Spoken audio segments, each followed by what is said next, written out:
What's up, everybody?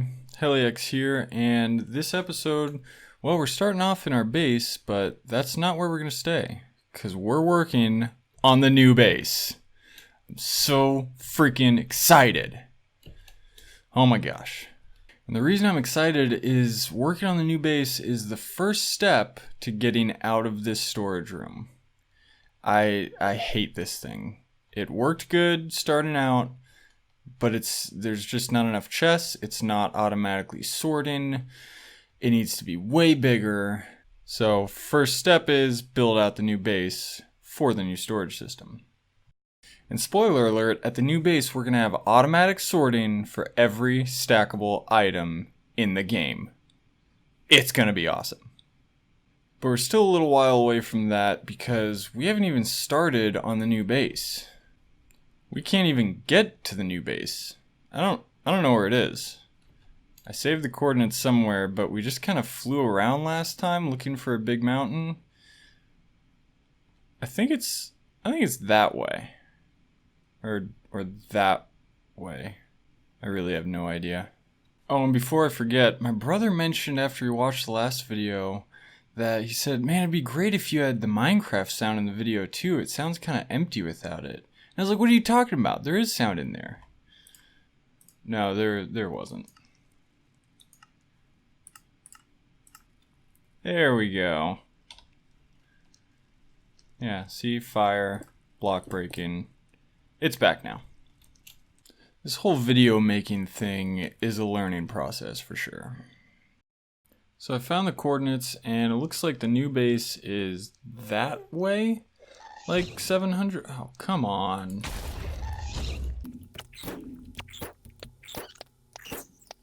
Okay, sorry about that. As I was saying, new base is like 700 blocks that way. So I'm gonna dig a tunnel over there and then be back.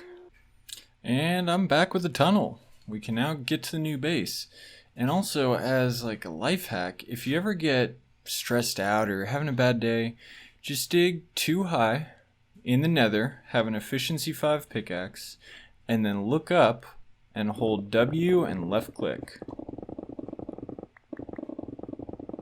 That's like one of the most satisfying things in the world. Just ignore the lava. So on to the new location, and I did a little scouting and I'm really excited. We got some big plans going here.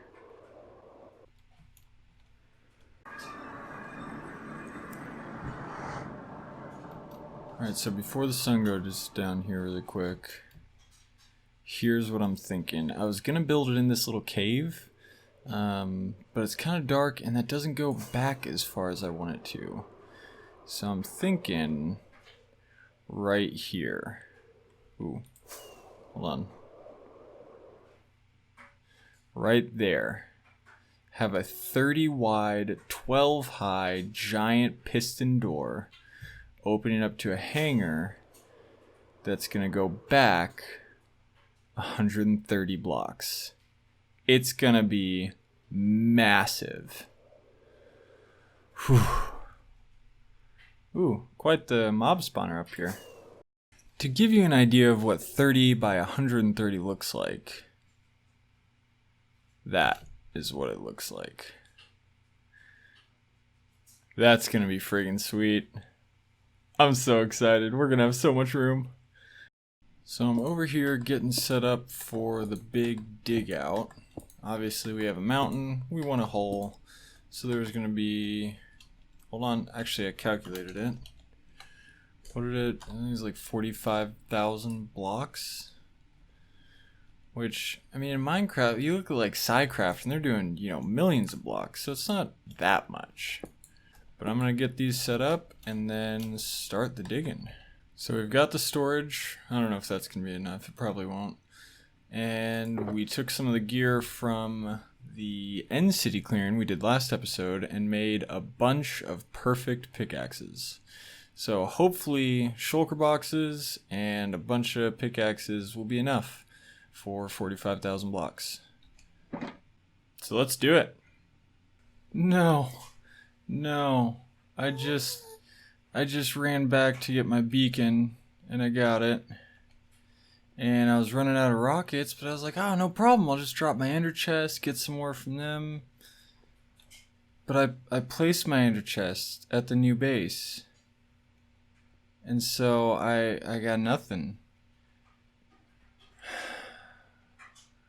Well, that's really disappointing. Alright guys, sorry about that. We made it back, got the beacon set up.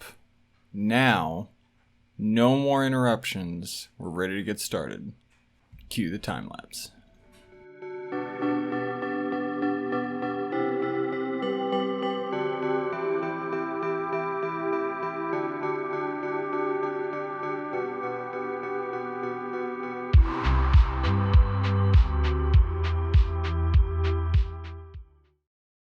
So the problem with the hangar being 130 blocks deep is I'm going to have to keep moving the beacon over and over again.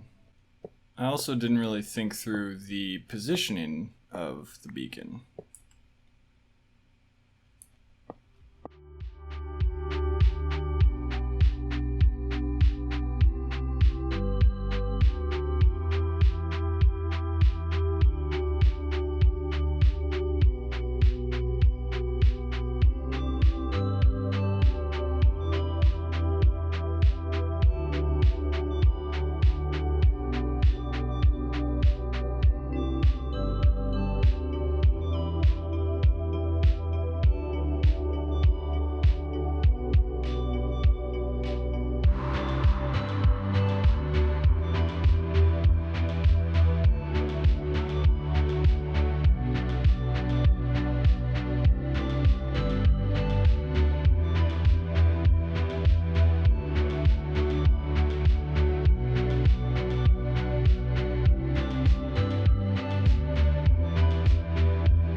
Whew! That was quite a night. It is the next morning now, and I think this is the most difficult time I've had digging something out in Minecraft. Between the mobs spawning, trying to figure out the light, having to move the beacon, I even broke a pickaxe because I wasn't paying attention. On that note, we used quite a few pickaxes. But I think it turned out pretty good. It's big. This isn't even as big as I was planning on making it. I think this is like 70 blocks long or something, or 90 blocks. And it looks way bigger than I thought it would. So I think we're gonna leave it how it is for now. And then if we need more space, we can just extend it. Cause I can't land on this thing for the life of me. There we go. I'm really anxious to start building here. I want to get the storage system made. I think that's going to be in the back or above it, maybe below it. And then all the farms coming off the side. Get a big piston door here. I'm just so excited. And so I don't want to dig anymore. I want to start building. Of course, we can't start building yet. Sorry, I feel like in the last clip I made it sound like we were going to start building. That's my bad. But no, we need to figure out what we're going to build and what we're going to build it with. And I've got some ideas. Alright, so we're over here in the creative testing world, and I've been playing around with like some hangar futuristic designs. I've never built anything that wasn't made out of like stone or sandstone or something medieval castle looking. So I'm really excited. I think this is going to turn out pretty cool. And end rods as light sources. How awesome do those look? I didn't even know you could craft them. And I call myself a Minecraft YouTuber. Anyway, I haven't landed on a specific design. Like I said, I've got some ideas. What do you think about this for catwalk? Does it kind of look like copper, not wood? Because iron doors would be ideal, but you can't open them. You need something to open them, and that's just not going to look right. Sorry, getting distracted. I've got some ideas, and I know that I'm at least going to need a lot of end rods and a lot of concrete, and right now we don't have a way to get a lot of either. So I could spend a few hours gathering resources, getting enough end rods and concrete powder to maybe finish what I'm thinking, or... Man, the lighting is hold on. There we go. Or we could automate it and spend a vast number more hours doing that. So obviously that's what we're going to do. Unfortunately for right now, that means leaving the hangar and going back to the Nether. Because one of the items we need a lot of, end rods, are made from chorus fruit and blaze rods. Well, chorus fruit is pretty easy to get a lot of. I don't have a way to get a lot of blaze rods.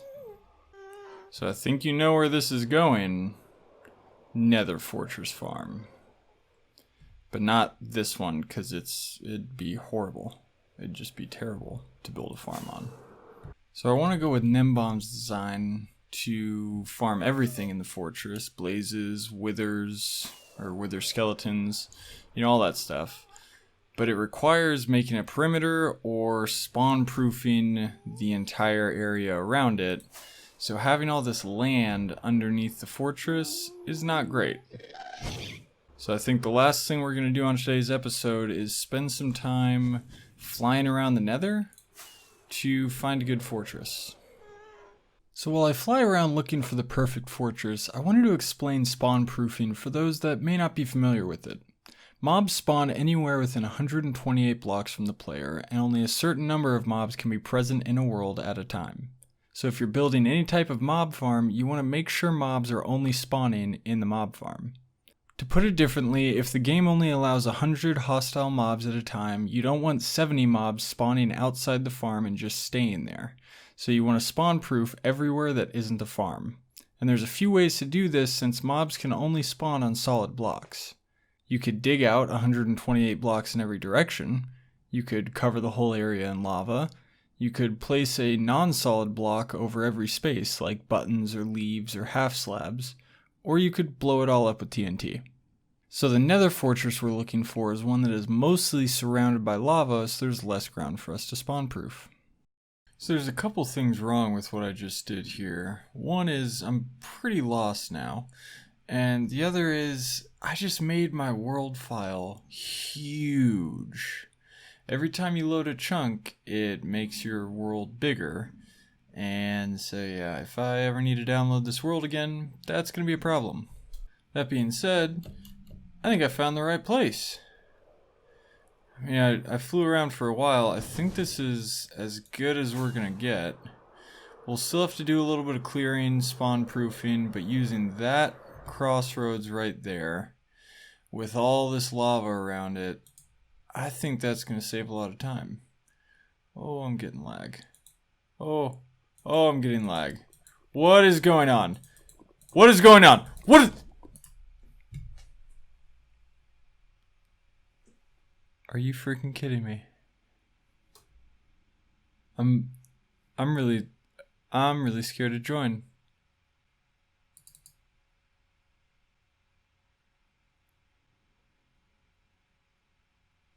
Okay. I think we're good. Whew! That was stressful. I probably need to reset the server. But like I was saying, we got this crossroads here we can use. So next episode we can spawn proof this place and start building. I need to finish this episode up before I die. Oh gosh. So I am excited for what we got done this episode. I'm really excited for what's coming up, but that is all I have time for today. So thanks for watching, and I'll see you next time.